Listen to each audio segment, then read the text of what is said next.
दोस्तों, माता का चमत्कार निराला है और उनकी ममता उनके भक्तों पर सदैव बरसती है। अपने भक्त पे संकट आने पर माता उसे बचाने दौड़े चले आती है। एक ऐसी ही सच्ची घटना घटी माता के एक भक्त पर, जिसकी कथा आज हम आपको बताने वाले हैं।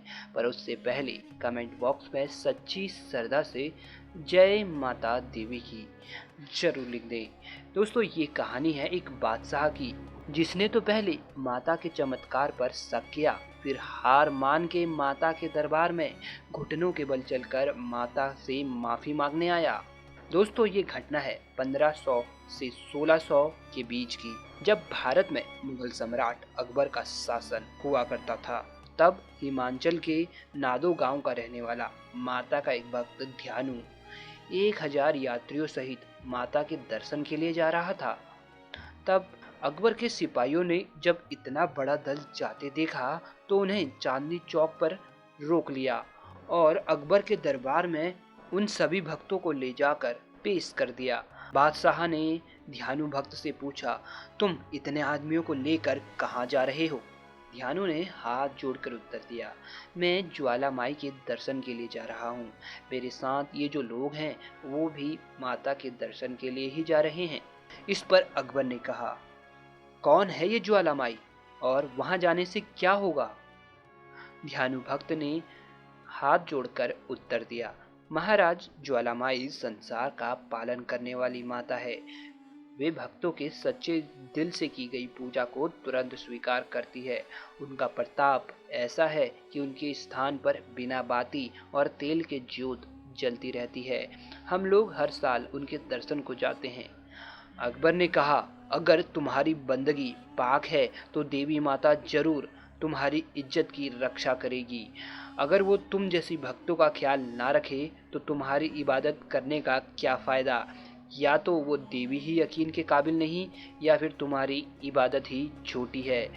और इम्तिहान के लिए मैं तुम्हारे घोड़े का गर्दन अलग कर रहा हूँ। इतना कहते ही अकबर ने अपनी तलवार निकाली और ध्यानु भक्त के पास खड़े घोड़े का सर धड़ से अलग कर दिया।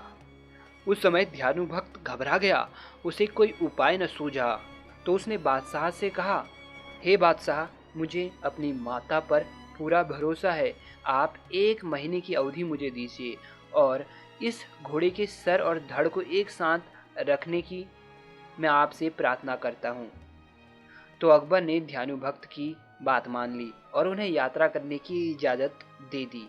परंतु ये कह के उन्होंने थोड़ी देर के लिए ध्यानु भक्त को रोका कि अगर 1 हफ्ते के अंदर घोड़े का सर उसके धड़ से नहीं जुड़ता तो मैं तुम सभी यात्रियों को जीवन भर के लिए कारावास में डाल दूंगा और रोज तुम पर कोड़े बरसाऊंगा। ये सुनते ही ध्यानु भक्त घबरा तो जरूर गया था, पर उसे अपनी माता पर यकीन था और इसके साथ ही वह अब यात्रा के लिए चल दिया। जैसे ही वह माता के दरबार में पहुंचा तो उसने उसके बाद तुरंत स्नान किया और पूरी रात भर माता का जागरण किया। और प्रातःकाल आरती के समय ध्यानु ने प्रार्थना की, हे माता, आप अंतर्यामी हो। बादशाह मेरी भक्ति की परीक्षा ले रहा है, मेरी लाज रख लेना। मेरी घोड़े को अपनी कृपा और शक्ति से जीवित कर देना। कहते हैं कि माता ने उसके घोड़े को दोबारा से जिंदा कर दिया था। बादशाह यह चमत्कार देखकर हैरान रह गया और उसने अपनी सेना बुलाई और मंदिर की तरफ निकल पड़ा। वहां पहुंचकर उसके मन में शंका हुई। जब उसने वहां माता की ज्योति बिना तेल और बाती के जलती देखी तो उसने अपनी सेना से कहकर पूरे मंदिर में पानी डलवा दिया, पर माता की ज्वाला ज्यों की त्यों जलती रही। तब जाकर उसे माता की महिमा पर विश्वास हुआ। तब उसने 1.25 मन यानी कि 50 किलो सोने का छत्र चढ़ाया, पर माता ने उसे कबूल नहीं किया और वो सोने का छत्र गिर के काली धातु का हो गया। वो छत्र आप आज भी वहां देख सकते हो।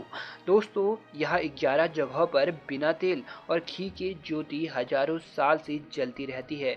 अंग्रेजों द्वारा इस ज्योति के पीछे के वैज्ञानिक कारण को ढूंढने की पूरी कोशिश की गई, पर कुछ भी प्राप्त नहीं हुआ और राजा अकबर के घमंड द्वारा चढ़ाया गया वह 1.25 मन सोने का छत्र भी किसी धातु का नहीं पाया गया।